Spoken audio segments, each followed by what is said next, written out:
My name's Steve Bigalow. I started using Candlestick, so I'm going to talk fast because I got an hour's worth of work to shove into half an hour. Dave, where can I send the link that we're going to be doing? I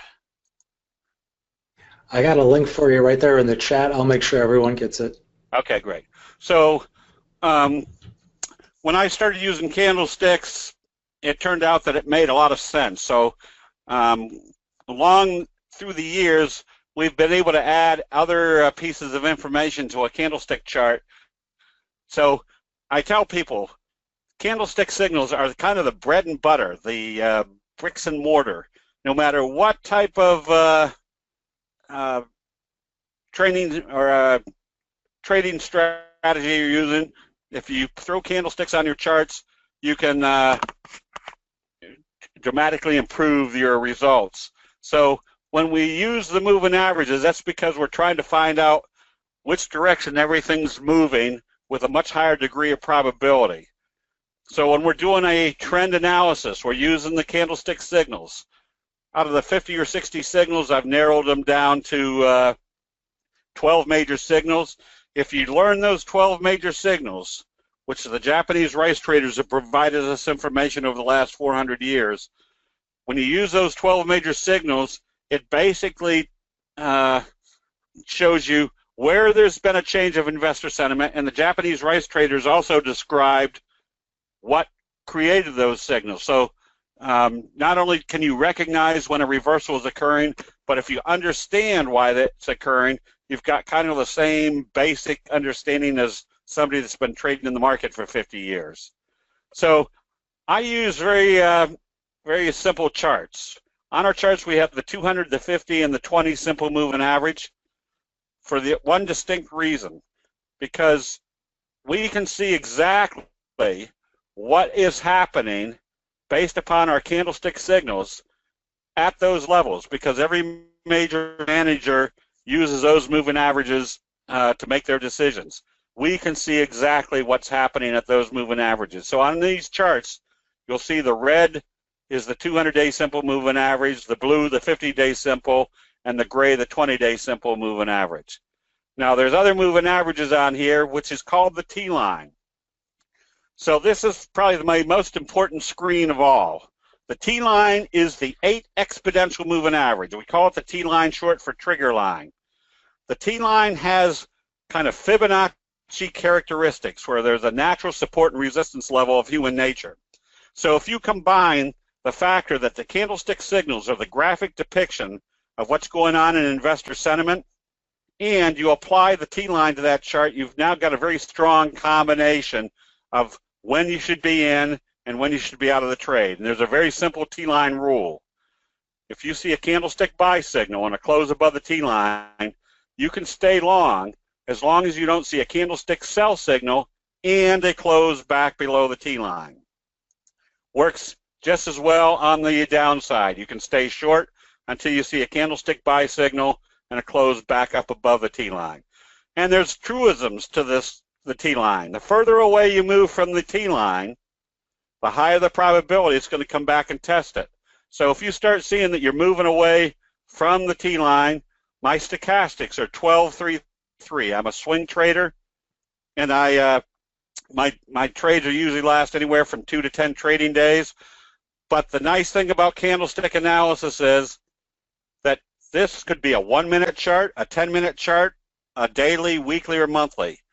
Candlestick signals are the graphic depiction of investor sentiment during a specific time frame. I used to trade the E-minis off a 1-minute, 10-minute, a 1-minute, 3-minute, 10-minute combination. I trade soybeans and the dollar intraday or during the day. Now, any futures that I'm trading in intraday, I'm using the 10-minute, 5-minute, and 1-minute chart. It also makes it very simple that if you add the visual signals or reversals at important technical levels that everybody else is watching, like the 50-day moving average. So if we got a spinning top, which is one of the 12 major signals, and it closed back below the T-line and below the resistance level, we know we're in a downtrend until we see the next buy signal. If we can see that a moving average is acting as a support level, we've got the benefit of identifying the bullish signals that are telling us that it's time to buy at those levels. Just gives you a higher probability of being in the right place at the right time. So moving averages have truisms also. If a moving average support is breached, it will then be tested to see if they're going to act as resistance. You can see what's happened here. They came up through the 50. We could see what type of signal we had when we got to the resistance level. A shooting star signal, one of the 12 major signals. The second time it came up through, we could see what type of signal we had. We didn't have anything that was going to resist at the 200. And what usually happens when they go through a resistance level? They'll come back and test it to see if it's going to act as support. In this case, we could see we had a bullish Harami doji. Told us that if we took some profits here, we're starting to buy back because they're going to continue more profitably. One of the signals is what we call blue ice failure. This was coined by my late friend Dave Elliott of Wall Street Teachers. He described it as somebody falling through the ice, trying to come up and find the hole they fell through. They fail, so they drown, and they go to the bottom of the pond to the next support level. He and I would used to travel around the country giving the presentations to a lot of the trading groups, and I always helped his people remember the blue ice failure by saying, how do you catch a polar bear? Well, you cut a big hole in the ice. Then you take a can of peas and you spread it around that hole. And when the polar bear comes down to take a pea, you kick him in the ice hole. It's not a very technical description, but it helped people remember. So the moving averages add to your credibility. There's patterns. This is what we call a fry pan bottom. And notice where the fry pan bottom broke out, right here at the 200-day moving average and at the beginning of the pattern. That was additional confirmation that normally we're buying a buy signal when stochastics are in the oversold area.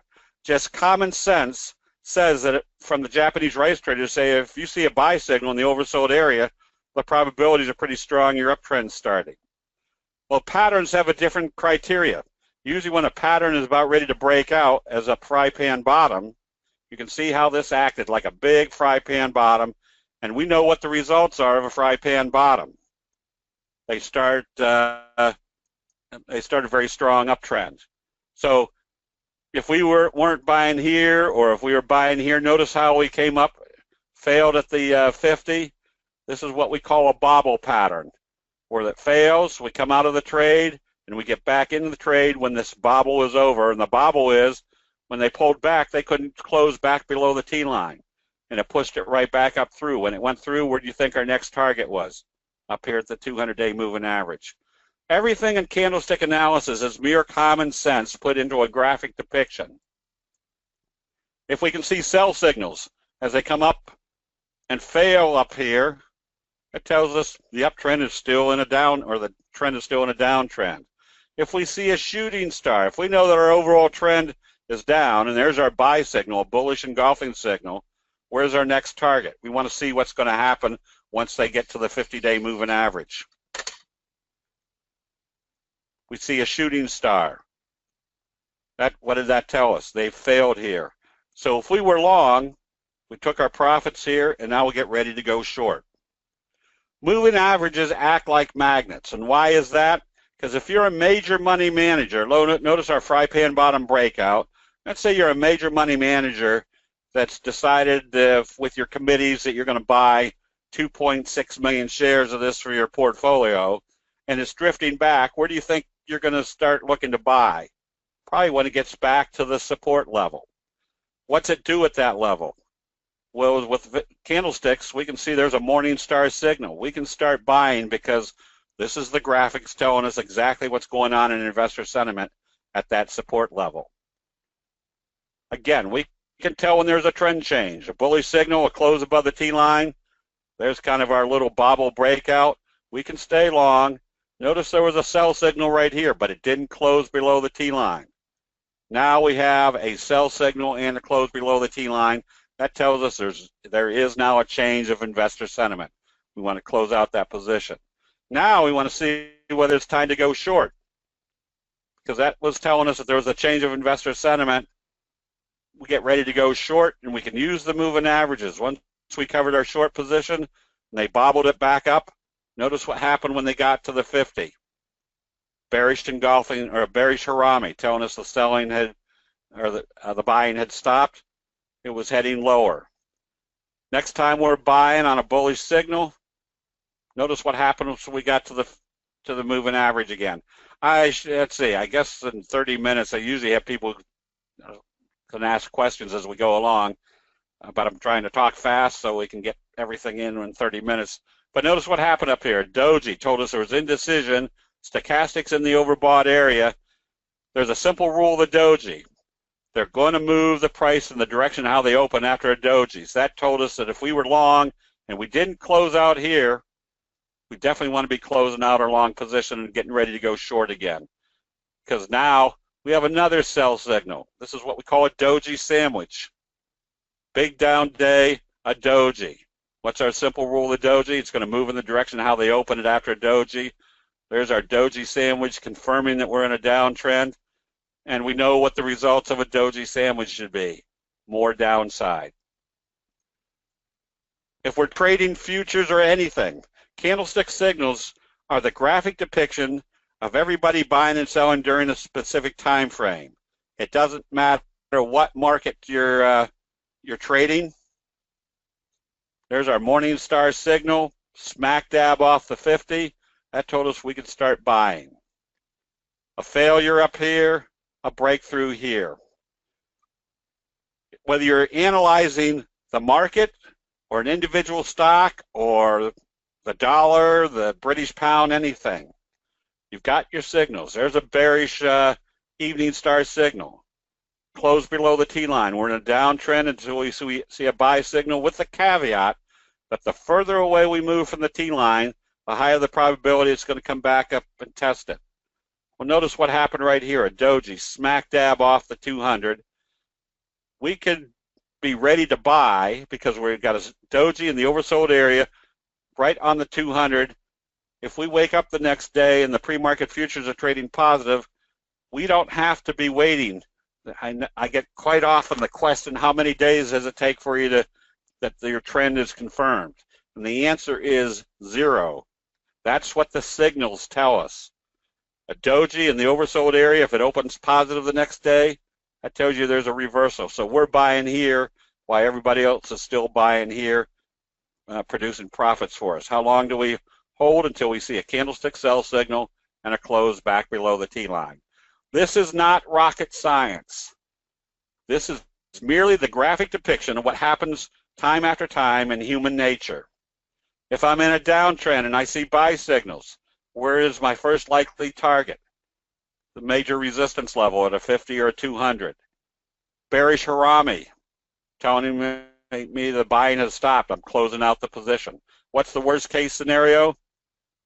It does a bobble pattern and comes back up through. I can always buy back once it comes up through that resistance level. Doesn't matter whether you're trading off the daily chart or a 10-minute chart. If I see the same sell signal right here on a 10-minute chart, if I'm trading intraday, I'm back to shorting this downtrend.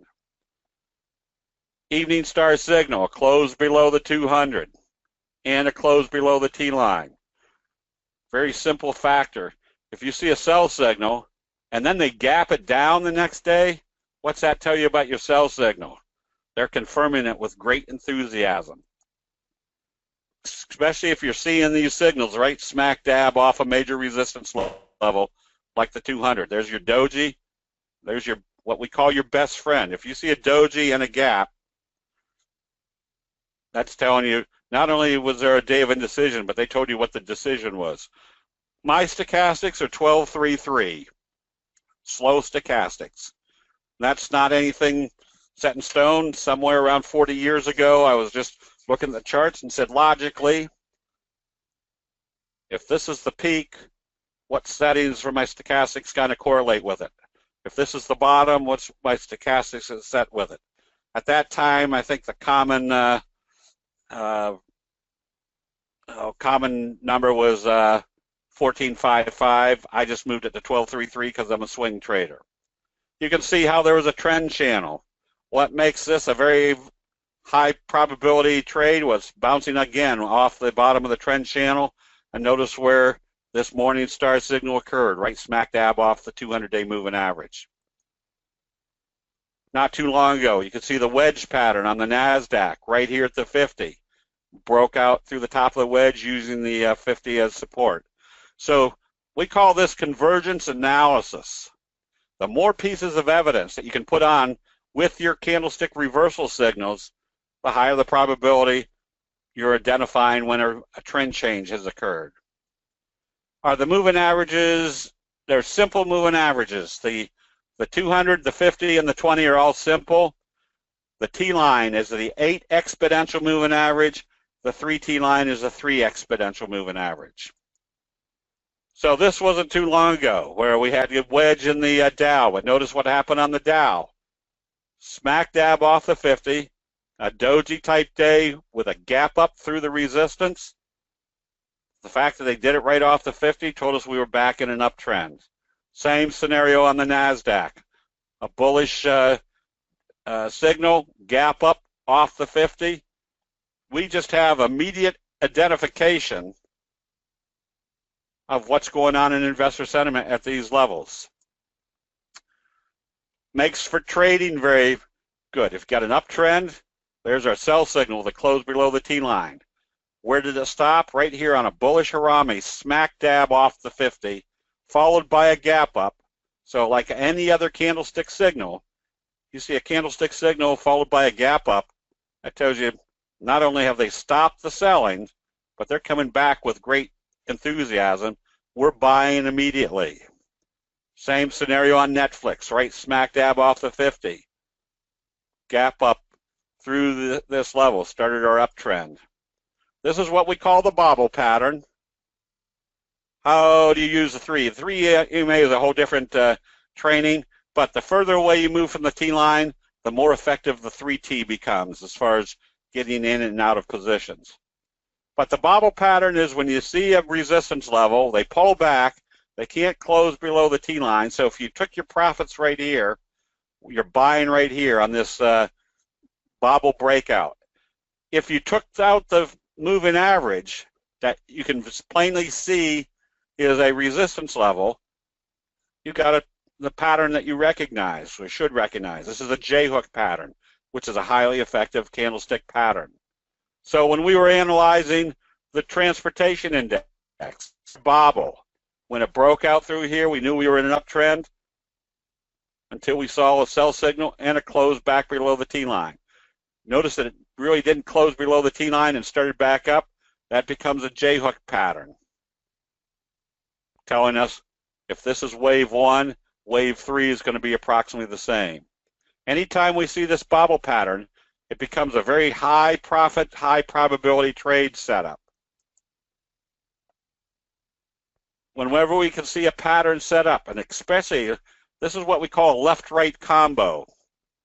Notice the little doji right here, followed by a bullish engulfing signal. That pattern right there, that combination signal, is one of the top strong candlestick reversal signals, putting you in the right trade at the right time. Same scenario here, fry pan bottom, right here at the breakout level and the 50.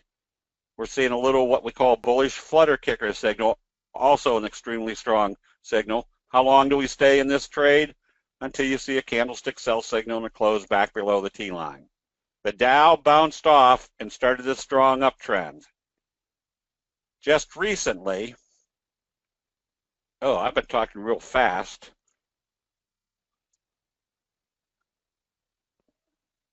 How much time do we have left? I guess less than 10 minutes. We started buying the oils because this was Bass. Again, improving our probabilities. There's our Morningstar signal in the oversold area.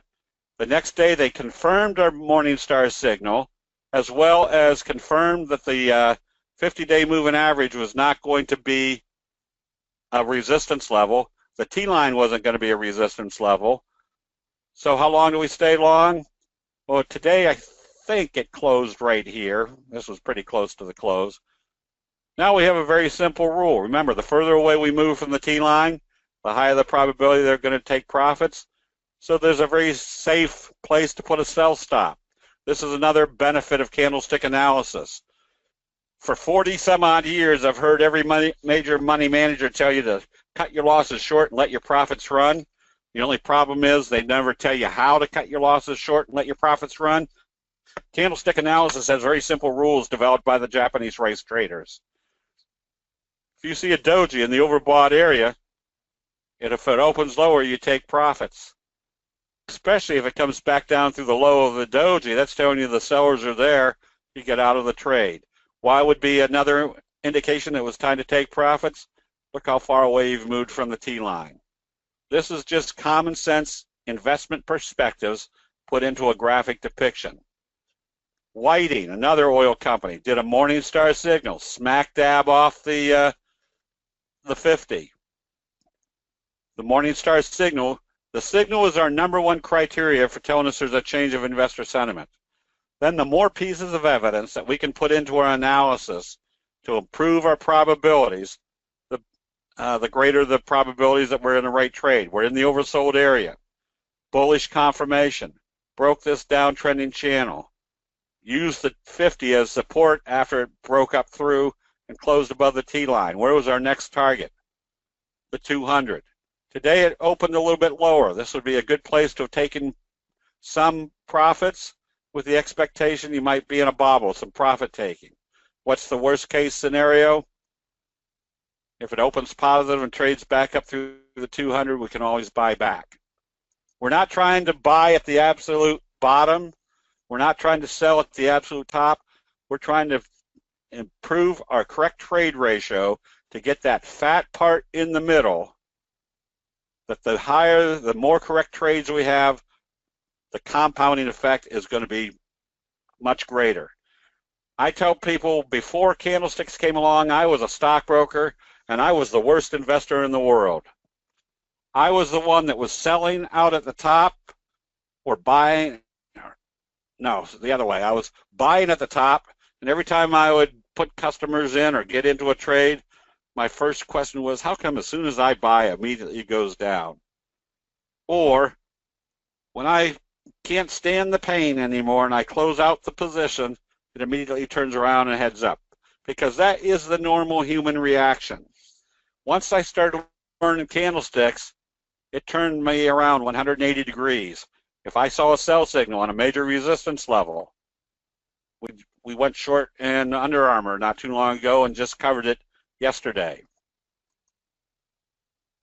RES, another one. There's our hanging man signal confirmed. You could go short, and where did it reverse? There's our Morningstar signal, smack dab off the 50. Where was the time to get out? At the low of this candle. We're in the overbought area, and now we're seeing a bearish engulfing signal. Yeah, I was the worst investor in the world. We can identify which patterns are setting up. There's our fry pan bottom. This is what we call a bullish flutter kicker signal. Our kicker signal is when they open it here and close it here, doing a dark candle. The next day, if they open up positive above the previous day's open and go positive, that's a bullish kicker signal. That's your strongest candlestick reversal signal. If they go positive and do a doji, it's not very intriguing, but what's our simple rule of a doji? They're going to move it in the direction how they open it after a doji. So if they open it positive, we can be buying immediately, because if we took out this little flutter, we essentially have a kicker signal.